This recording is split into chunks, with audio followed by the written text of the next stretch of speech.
എല്ലാവർക്കും സലു കിച്ചണിലേക്ക് സ്വാഗതം. അങ്ങനെ 3 ദിവസത്തെ ബാംഗ്ലൂർ ഡേയ്സിന് ശേഷം നമ്മൾ നമ്മളുടെ സ്വന്തം ഗോഡ്സ് ഓൺ കൺട്രിയിലേക്ക് വരുവാണ്. ഇപ്പം നെയ്യാറ്റിൻകരയിലാണെന്ന് തോന്നുന്ന ഇടയ്ക്കൊരു ചെക്ക് പോയിന്റ് ഉണ്ടായിരുന്നു. അപ്പം അങ്ങനെ ഒരു അരമണിക്കൂർ വൈകിട്ടുണ്ടായിരുന്നു. അപ്പം നമ്മളിതാ ബസ് സ്റ്റേഷനിലേക്ക് എത്തി. അവിടെ നമ്മളെ കൊണ്ടുവിട്ടതുപോലെ തന്നെ മാമ വിളിക്കാനായിട്ടുണ്ടായിരുന്നു. ശരിക്കും പറഞ്ഞാൽ നല്ല അടിപൊളി യാത്രയായിരുന്നു കേട്ടോ. ഒരു ക്ഷീണോ ഒന്നും തോന്നുന്നില്ല. അപ്പം യാത്ര കഴിഞ്ഞ് വരുമ്പോൾ നമുക്കത് അനുഭവപ്പെടുമല്ലോ. ക്ഷീണം ഉണ്ടെങ്കിൽ വല്ലാത്തൊരു ബോഡി പെയിനും ഒക്കെ ഉണ്ടാവും. ഇത് അങ്ങനെ ഒന്നും യാതൊരു ഫീലും ഇല്ല കേട്ടോ. നമ്മളിങ്ങനെ ഒരു വലിയ യാത്ര കഴിഞ്ഞ് വന്നതായിട്ടൊന്നും തോന്നുന്നേ ഇല്ല. അപ്പൊ ദാ കൊണ്ടുവന്ന ലഗേജ് ഞാൻ ദാ എടുത്തിട്ട് ഞാൻ ഇപ്പൊ ദാ വരാന്തയിൽ വെച്ചിട്ട് ബാക്കി അതിലുള്ള സാധനങ്ങളെല്ലാം പുറത്തെടുക്കുകയാണ്. ഇങ്ങനെ ചെയ്യാനുള്ള കാര്യം എന്തെന്ന് പറഞ്ഞാല്, ഞാൻ വരുന്ന നേരം ആയപ്പോഴേക്കും ഞാൻ കണ്ട് സുൽത്താന്റെ അവിടെ കൊച്ചു കൊച്ചു പാറ്റകൾ ഇങ്ങനെ ഓടുന്നത് കണ്ടേ. ചെറിയ 1-2 ഓടണണ്ടപ്പോ എനിക്ക് മനസ്സിലൊരു ഇതെങ്ങാനും പെട്ടിയിലെങ്ങാനും കയറിയിട്ടുണ്ടാവും. നമ്മുടെ ഇവിടെ പാറ്റയെന്നുള്ളതല്ല. അപ്പൊ പിന്നെ ഇനി അതിനെ എന്തായാലും കയറിയിട്ടുണ്ടെങ്കിൽ അതിനെന്ത് തട്ടിക്കുടഞ്ഞിട്ടൊക്കെ വെക്കണമല്ലോ എന്ന് കരുതിയിട്ട് എല്ലാം ഇതൊക്കെയാണ് ഞാൻ ഐക്യെന്ന് വാങ്ങിയ സാധനങ്ങളൊക്കെ. അപ്പം ഓരോന്നായിട്ട് ഞാൻ എടുക്കുകയാണ്. അപ്പൊ ഈ പൊട്ടുന്ന സാധനങ്ങളൊക്കെ ഇതുപോലെ തുണികളിൽ നല്ലതുപോലെ കവർ ചെയ്തിട്ടൊക്കെയാണ് കൊണ്ടുവന്നത് കേട്ടോ. അപ്പം ഇവിടെ നമ്മളുടെ പൊട്ടാതൊക്കെ ഇവിടെ എത്തി ഇതൊക്കെ എടുത്തു വെക്കുമ്പോൾ ഭയങ്കര ഒരു സന്തോഷമാണ് തോന്നുന്നത്. അപ്പൊ ഇങ്ങനെ ഓരോരോ ഐറ്റംസ് ഞാനിങ്ങനെ എടുക്കുകയാണ്. ഞാൻ പിന്നെ എവിടെ പോയി ഈ സംഭവം കണ്ട, ഇത് നല്ല രസമാണ് കേട്ടാ. അതൊക്കെ നമുക്ക് നോമ്പൊക്കെ വരുന്ന സമയത്ത് ഉപയോഗിക്കാൻ പറ്റിയ ഐറ്റമാണ്. അതുപോലെ തന്നെ ഈ സെറാമിക്കിന്റെ ഈ ഒരു ബൗളുണ്ടല്ലോ, ഇതെനിക്ക് ഭയങ്കര ഇഷ്ടപ്പെട്ട ഒരു സംഭവമാണ് കേട്ടോ.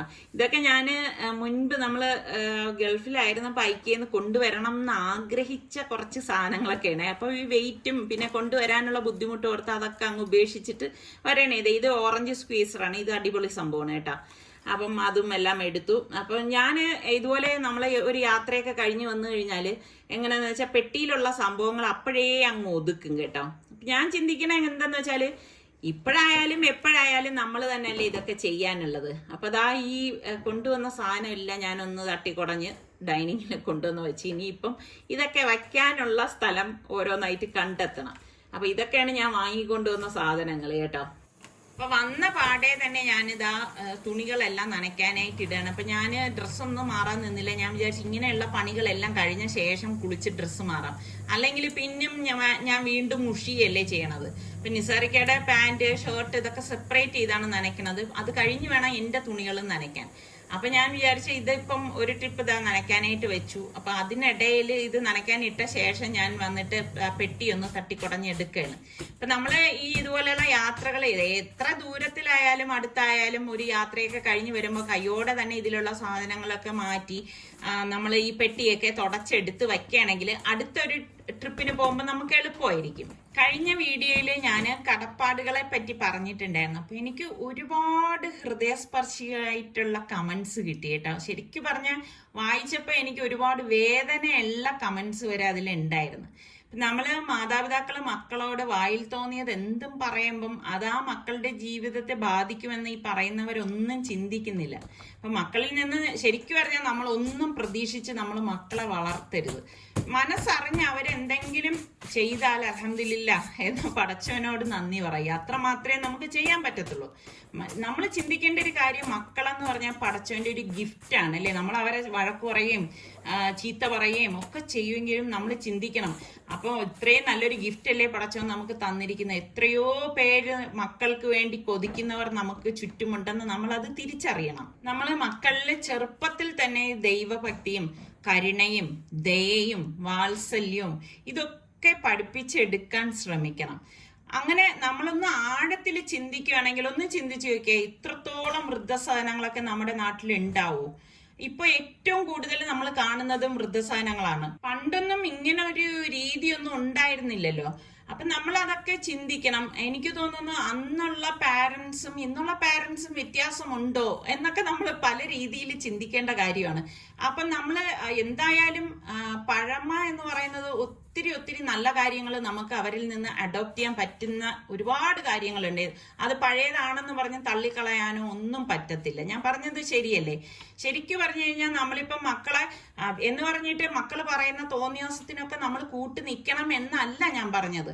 അവര് തെറ്റ് കാണിച്ചു കഴിഞ്ഞാൽ അവരുടെ തെറ്റുകൾ നമ്മൾ പറഞ്ഞ് തിരുത്തി കൊടുക്കുക. അവരെ തെറ്റ് പറഞ്ഞ് അത് ശരിയല്ല നിങ്ങൾ കാണിക്കുന്നത്, ശാസിക്കേണ്ടടുത്ത് ശാസിക്കണം, ശിക്ഷിക്കേണ്ടടുത്ത് ശിക്ഷിക്കണം. അങ്ങനെ തന്നെ നമ്മൾ മക്കളെ വളർത്തിയെടുക്കണം. അല്ലാതെ എന്തിനും നമ്മൾ അവർക്ക് കൂട്ട് നിൽക്കണം എന്നൊന്നും ഇതിനർത്ഥമല്ല. പരസ്പരം അങ്ങോട്ടും ഇങ്ങോട്ടും സ്നേഹിച്ച് കഴിയാനായിട്ട് പടച്ചവൻ എല്ലാവർക്കും തൗഫീക്ക് നൽകട്ടെ. ആമീൻ. ഞാൻ ഈ പറഞ്ഞതിൽ എന്തെങ്കിലും തെറ്റുണ്ടെങ്കിൽ നിങ്ങൾക്ക് തിരുത്താം. അപ്പൊ ഞാൻ ഈ മാക്സിമം എന്നാൽ കഴിയണ ജോലിയൊക്കെ ചെയ്യണം. ഞാൻ പറഞ്ഞില്ലേ ഇപ്പൊ എനിക്കൊരു ചേച്ചി ഇവിടെ എന്നെ ഹെൽപ്പ് ചെയ്യാനായിട്ട് വരുന്നുണ്ടെന്ന്. പക്ഷെ ചേച്ചിയുടെ ഞാൻ വരാൻ പറഞ്ഞെങ്കിലും ചേച്ചി വരുമോ ഇല്ലയോ എന്നൊന്നും എനിക്ക് അറിയത്തില്ല. ഇപ്പൊ നമ്മൾ ഒരാൾ വരുന്നു എന്ന് കരുതി ജോലിയെല്ലാം അവർക്ക് വേണ്ടി വെച്ചിരുന്നു കഴിഞ്ഞാല് ഇപ്പൊ അവര് വന്നില്ലെങ്കിൽ നമ്മളുടെ ജോലി ഭാരം കൂടോ? അപ്പം പഴയ വീട്ടിലാണെങ്കിൽ ഞാൻ ആരെയും വെച്ചിട്ടൊന്നും ഉണ്ടായിരുന്നില്ല. പിന്നെ ഇവിടെ ഈ ചേച്ചി വരുന്നെങ്കിലും ഒട്ടുമുക്കാൽ പണിയും ഇതുപോലെയുള്ളതൊക്കെ ഞാൻ തന്നെയാണ് ചെയ്യണത് കേട്ടോ. കാരണം എനിക്ക് അങ്ങനെ ചെയ്യുമ്പോഴാണ് ഒരു തൃപ്തി വരുന്നത് കേട്ടോ. അപ്പൊ ഇതുപോലെയുള്ള ഈ പൊടികളും അങ്ങനെയുള്ളതൊക്കെ നമ്മൾ മടി പിടിച്ചിരിക്കാതെ അങ്ങ് തുടച്ചു വെക്കുകയാണെങ്കിൽ എളുപ്പമാണ്. ഇപ്പൊ ഞാൻ പോയപ്പോഴേക്ക് ഞാൻ ഇതെല്ലാം ക്ലീൻ ചെയ്ത് ഫ്രിഡ്ജൊക്കെ ആണെങ്കിലും എല്ലാം ഒതുക്കി വെച്ചിട്ടൊക്കെയാണ് പോയത്. അപ്പൊ എപ്പോഴും നമ്മൾ ചിന്തിക്കേണ്ടത്, ഇപ്പൊ നമ്മളുടെ ചെറിയ വീടാണെങ്കിലും വലിയ വീടാണെങ്കിലും നമ്മളൊന്ന് ഒതുക്കി പറക്കി വെച്ച് നമ്മളൊരു യാത്രയൊക്കെ കഴിഞ്ഞ് ആ വീട്ടിലേക്ക് തിരിച്ചു വരുമ്പം നല്ല നീറ്റായിട്ട് കിടക്കണം കാണുമ്പോൾ ശരിക്കും പറഞ്ഞാൽ നമ്മൾക്ക് നല്ല ഒരു പോസിറ്റീവ് എനർജി കിട്ടും. അപ്പൊ നമുക്ക് ജോലി ചെയ്യാനുള്ള ആ ഒരു എനർജി കിട്ടുകയും ചെയ്യും. പിന്നെ ഒരുപാട് ജോലിയൊന്നും നമുക്ക് ഉണ്ടാവത്തില്ലല്ലോ, കാരണം ഓൾറെഡി എല്ലാം നീറ്റായി കിടക്കാണല്ലോ, ജസ്റ്റ് ഒന്ന് തുടച്ചാൽ മതി. അപ്പൊ നമ്മൾ ശ്രദ്ധിക്കാതെ പോകുന്ന 1-2 സംഭവങ്ങളാണ് ഈ സ്വിച്ച് ബോർഡ്. ഞാൻ വന്നപ്പോഴേക്ക് കുറച്ച് പൊടി ഇവിടെ കണ്ട, അപ്പൊ ഞാനൊന്ന് തുടച്ചെടുക്കുകയാണ്. ഇതൊന്നും നമ്മൾ എന്നും തുടയ്ക്കേണ്ട കാര്യമൊന്നുമില്ല. നമ്മൾ ഇടയ്ക്കൊന്ന് സ്വിച്ച് ബോർഡിലേക്ക് നോക്കുക. എപ്പോഴും ഉപയോഗിക്കുന്ന സ്വിച്ചുകളുടെ അവിടെയൊക്കെ കുറച്ച് അഴുക്കൊക്കെ ഉണ്ടാവും, എല്ലാവരും വന്ന് ഇടുന്നതല്ലേ. അതൊക്കെ ഇടയ്ക്ക് ഒന്ന് ഇതുപോലെ ഒന്ന് തുടച്ചെടുത്താൽ മതി. അപ്പൊ ഞാനിതൊക്കെ ചെയ്തോണ്ടിരിക്കുമ്പോ നിസാറിക്ക് ഡ്രസ്സൊക്കെ മാറി നേരെ ഇവിടെയാണ് വന്നത് കേട്ടാ. കാരണം ഇപ്പം 3-4 ദിവസമായിട്ട് നമ്മളിവിടെ ഇല്ലല്ലോ. അപ്പം ഇതിന് വെള്ളമൊന്നും കിട്ടിയില്ല എന്ന് വിചാരിച്ചു. പക്ഷെ അപ്പോഴാണ് അറിഞ്ഞത് ഇന്നലെ ഇവിടെ മഴ പെയ്തിട്ടുണ്ടായിരുന്നത്. അപ്പൊ നിസാറിക്കൊക്കെ ഭയങ്കര സന്തോഷമായി കേട്ടാ. കാരണം ഇതിനൊന്നും അപ്പൊ നനച്ചു കൊടുക്കേണ്ടായിട്ട് വന്നില്ലല്ലോ. അപ്പൊ അതൊക്കെ ഒന്ന് വൃത്തിയാക്കിയൊക്കെ എടുക്കുകയാണ്. ഞാൻ നേരത്തെ പറഞ്ഞതുപോലെ നമുക്ക് എന്തിലാണോ നമുക്ക് ഓരോന്നില് സാറ്റിസ്ഫാക്ഷൻ കിട്ടുന്നത്, മനസ്സുഖം, മനസ്സന്തോഷം ഇല്ലേ? നമ്മളൊക്കെ ജീവിക്കുന്നത് എന്തിനു വേണ്ടിയിട്ടാണ്? മനസ്സിന്റെ സന്തോഷത്തിന് വേണ്ടിയിട്ടല്ലേ? അപ്പൊ അത് കിട്ടുന്ന കാര്യങ്ങൾ നമ്മൾ ചെയ്യുക. അപ്പൊ നമ്മളുടെ ആരോഗ്യം അപ്പൊ തന്നെ നല്ലതായിട്ട് നിലനിർത്തിക്കൊണ്ട് പോകാൻ നമുക്ക് സാധിക്കും. അപ്പത്തെ കൊലയും ചക്കയും ഒക്കെ ഇങ്ങനെ റെഡിയായി നിൽക്കുവാണ് കേട്ടോ. കഴിഞ്ഞ പ്രാവശ്യം ഞാൻ കാണിച്ചെന്നില്ലേ ചക്ക, ഇനിയിപ്പൊ ഇതിനെ ഒന്ന് വെട്ടിയെടുക്കണം. ഇത് കൂഴച്ചക്കയാണ് കേട്ടോ. ഒരു പ്രാവശ്യം ഇതിന് ചെറിയ ചക്ക കിട്ടി, പക്ഷെ ഇപ്രാവശ്യം അത്യാവശ്യം ഉണ്ട്. ഇനി അതിനി ഒന്ന് മുറിച്ചെടുക്കണം. അപ്പൊ നിസാർക്ക് ആ വാഴയ്ക്കൊക്കെ വെള്ളം ഒഴിച്ചു കൊടുക്കുകയാണ്. ഇതൊക്കെയാണ് ഇപ്പൊ ഇവിടെ പിള്ളേരാരും ഇല്ലല്ലോ. അപ്പൊ പിന്നെ നിസാർക്കൊക്കെ ഇതൊക്കെ തന്നെയാണ് പണി, ഇവിടെ വരിക, ഇതിനെയൊക്കെ ഒന്ന് പരിപാലിപ്പിക്കുക എന്നുള്ളത്. അപ്പൊ ഞാൻ വിചാരിച്ചു എന്തായാലും കുളിക്കാൻ പോകുന്നതിന് മുൻപ് അരി അടുപ്പത്തേക്ക് വെച്ചിട്ട് പോവാമെന്ന് കരുതി. അതാവുമ്പോഴേക്ക് പിന്നെ എളുപ്പമാണല്ലോ. പിന്നെ കുളി കഴിഞ്ഞ് ഒന്ന് ബാക്കിയുള്ള കാര്യങ്ങളൊക്കെ നോക്കിയാൽ മതിയല്ലോ എന്ന് കരുതിയിട്ട് ഇപ്പൊ ചോറ് വെക്കാനായിട്ട് പോകണം. ഇപ്പൊ രാവിലെ ഉമ്മയാണ് ബ്രേക്ക്ഫാസ്റ്റ് തന്നതേ. അപ്പം ബാക്കി ഉമ്മ ചിക്കൻ കറിയും ചിക്കൻ പൊരിച്ചതും ഒക്കെ എൻ്റെ തന്നു വിട്ട്. അപ്പം ഇത് ഞാൻ വിചാരിച്ചു ഉച്ചയ്ക്ക് എടുക്കാം, ഇനിയിപ്പം വേറെ കറിയൊന്നും അന്നേരം ഉണ്ടാക്കണ്ടല്ലോ. അതുകൊണ്ട് അപ്പം പിന്നെ ചോറിന് അരി അങ്ങ് എടുത്തിട്ടു. പിന്നെ ഞാൻ നോക്കിയപ്പോൾ വെള്ളമില്ല കുടിക്കാനായിട്ട്. അപ്പം ഞാൻ വിചാരിച്ചു എങ്കിൽ പിന്നെ വെള്ളം ഒന്ന് തിളപ്പിച്ച് വെക്കാം. എനിക്കാണെങ്കിൽ ചൂട് വെള്ളം കുടിക്കാൻ ഭയങ്കര ഇഷ്ടമാണ് കേട്ടോ. ചില സമയങ്ങളിൽ അങ്ങനെ നല്ല ചൂടായിട്ട് വെള്ളം വേണം. അപ്പം ഞാൻ കലത്തിൽ വെച്ചിരുന്ന തണുത്ത വെള്ളം ഇരിപ്പുണ്ട്, പക്ഷെ തിളപ്പിച്ച വെള്ളം ഇല്ല. അപ്പം ഞാൻ ഈ പതിമുഖം ഇട്ടിട്ടാണ് ഞാൻ വെള്ളം തിളപ്പിക്കുന്നത് കേട്ടോ. ഒരിടയ്ക്ക് ഞാൻ ജീരകം ഇടുമായിരുന്നു, പക്ഷേ ഇവർക്ക് ഇങ്ങനെ മാറിയും തിരിഞ്ഞൊക്കെ എടുക്കണത് ഇഷ്ടമാണ്. അപ്പം അതാ കണ്ടില്ലേ, മറ്റേ കലത്തിൽ ഇതാ വെള്ളം എടുത്ത് വെച്ചിട്ടുണ്ടായിരുന്നു. ഇതൊക്കെ കഴിഞ്ഞ് വന്നപ്പോഴേക്ക് ശരിക്കും ഞാൻ ടയേർഡായി കേട്ടോ. അപ്പം ഫ്രിഡ്ജിൽ ഇതേ ജ്യൂസ് ഇരിപ്പുണ്ടായിരുന്നു. അപ്പം ഞാൻ അത് ഒന്ന് ഒഴിച്ചിട്ടൊന്ന് കുടിക്കുകയാണ്.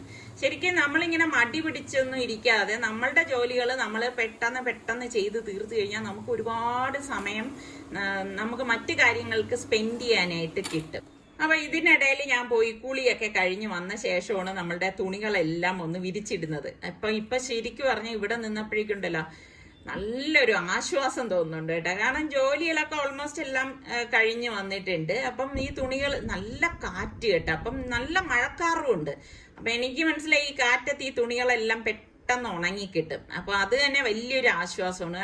ഞാൻ പറഞ്ഞില്ലേ ഒരുപാട് തുണികൾ നനയ്ക്കേണ്ടായിരുന്നു, കംപ്ലീറ്റ് ഞാൻ ഇന്ന് എന്നെ എല്ലാം നനച്ചെടുത്തു. അപ്പൊ തന്നെ എന്തൊരു സന്തോഷമാണെന്നറിയാവോ ജോലി ഒതുങ്ങുമ്പം.